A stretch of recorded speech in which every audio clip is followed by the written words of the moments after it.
By God, they got me to care about a chair. They actually got me to care about a chair. I don't know how. I don't know why. But Yu-Gi-Oh! 7s got me to care about a chair. I don't believe it. I don't understand this show. What is this anime? How does it do this to me? I don't get it. Let's talk about it. Let's try and understand the enigma that is Yu-Gi-Oh! 7s. So yeah, we're talking about 2 episodes today. First and foremost, the episode where Yuga fought a chair, which is what it shall be formally known as for all eternity, because Yuga fought a talking chair.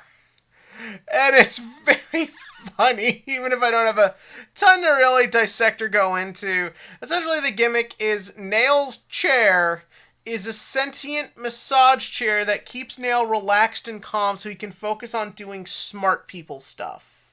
This is essentially the equivalent of masturbating in the middle of the day while you're at work. Not that I know anything about it. Just just word around the office. Not that I know anything from experience.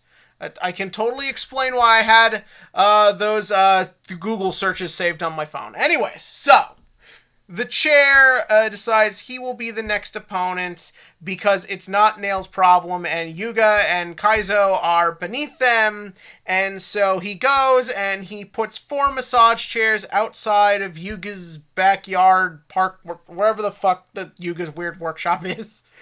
Also, the bit where we see Yuga's robot dream, and the way he designs the robot is Kaizo is the penis. It's the most amazing thing in the world to me. It should be. It's such stupid kid toilet humor, but this show is so committed to everything it does. I can never get over it. So yeah, so then there are 4 massage chairs, and this guy's goal is to get the kids in the massage chair so he can start touching them and relaxing them as they sit in him and let their guard down, and oh god, fake Khalid meter! Anyways, so yeah, so then the gang gets sucked up into the portal where the chair has turned into a mech. A transformer chair. This is where we're at, people. Transformer chair. And it's still better than Megatron becoming a handgun. Anyways. So yeah, so then Yuga duels the chair, and the rest of the episode's pretty obvious. The jokes are all on point. I like the way the chair talks about how important he is. Somewhere in the Konami offices, the guy who designed Star Seraphs is sitting there thinking, my time has come. Y'all thought I was crazy when I made stick chair, huh?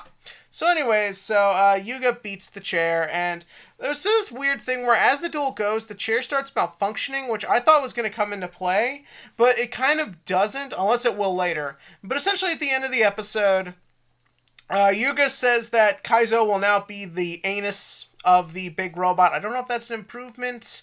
Kind of is, depending on your personal habits and, your bedroom stuff and your Google searches. Anyways, and the episode ends with the chair going back to Nail, the chair telling Nail that you should just shut me down, I'm useless, I'm worthless, and Nail being like, you're fine, you're my chair. And then the episode ends with the chair getting sad and emotional, and I'm reminded the last Yu-Gi-Oh! Was all about AIs, so Yu-Gi-Oh! Has a weird relationship with artificial intelligence, is all I've got to say. So then we move on to this week's episode, where thankfully we get something a little bit more interesting, and we get a Mimi-focused episode. That's right, Mimi, the eternal elementary school girl.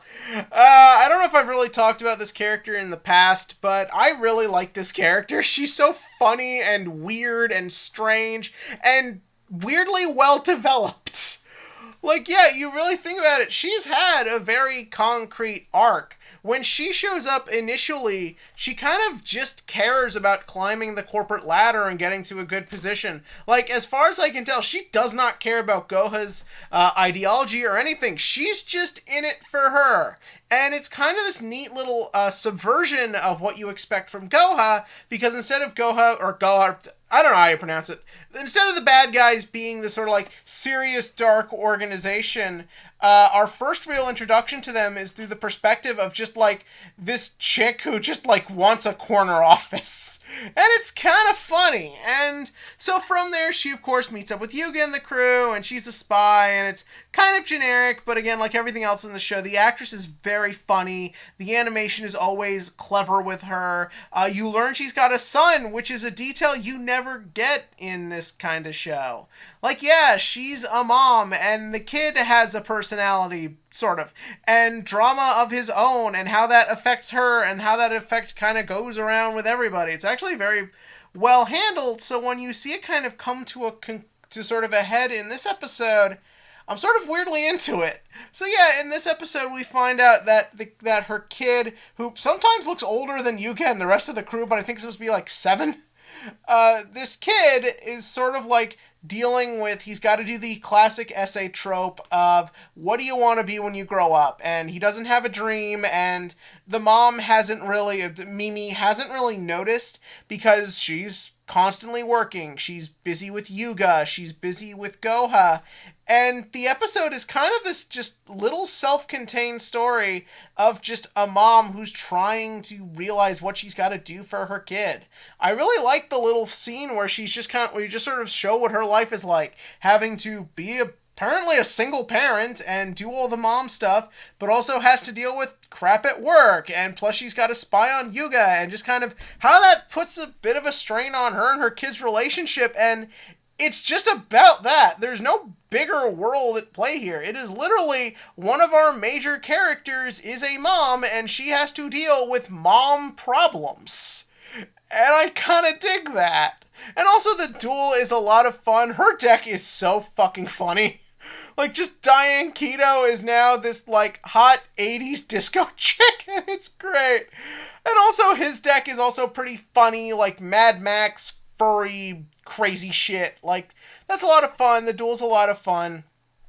You get to the end of the duel, and just kind of like the way they've sort of connected and bonded, like, you know, now that she was able to see his problem, I think that's really neat. I also like that when the rest of the gang finds out who she is, it's not a big deal, because that's not how the show has presented it. It's not all of a sudden, holy shit, she was a Goa spy. Like, no, they pieced together something was off from the beginning, because any idiot can figure out something was off from the beginning. Except Rook. And we love Rook, so it's okay. No, but the whole way the episode sort of treats it is just very much what isn't important isn't really the plot here, it's the characters. Then we get a little plot at the end of the episode. I think this is actually kind of a clever little bit. Yuga and crew accumulate their first loss in this insanity, and they go about it in a way I wasn't expecting. I was expecting someone would get a tough opponent, they'd lose, rack up the first loss, and then they'd have to go back and fight that person again. Something along that line, very standard, very shonen-y. But no, like, Nail just totally used the fact that Yuga and crew have friends against them.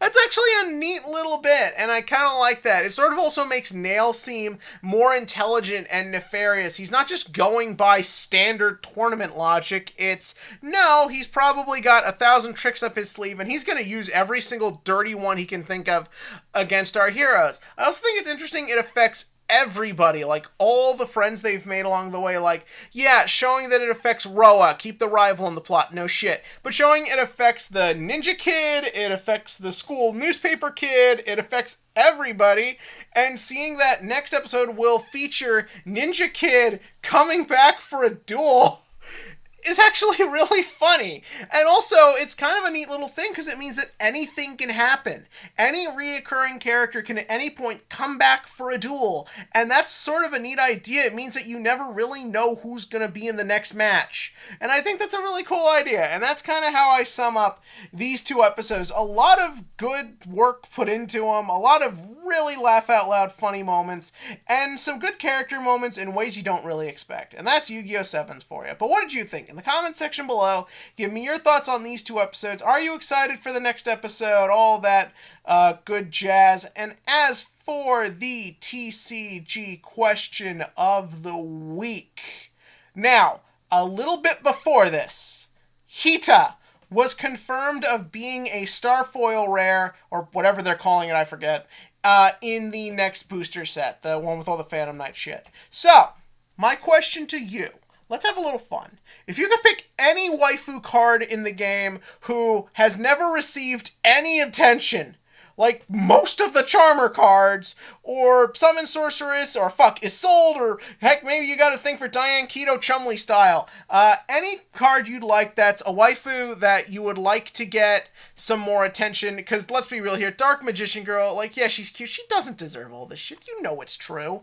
What would that card be? Personally, I would usually say Hita. However, that being said, I just want Summon Sorceress, as overpowered as she is, to just, like, choke me to death with those thighs of her. That's all I want out of life. So yeah, anyways, give me your thoughts on all that below, and as always, click to like, click to subscribe, and join me next week for Ramen Ninjas. I kind of need to see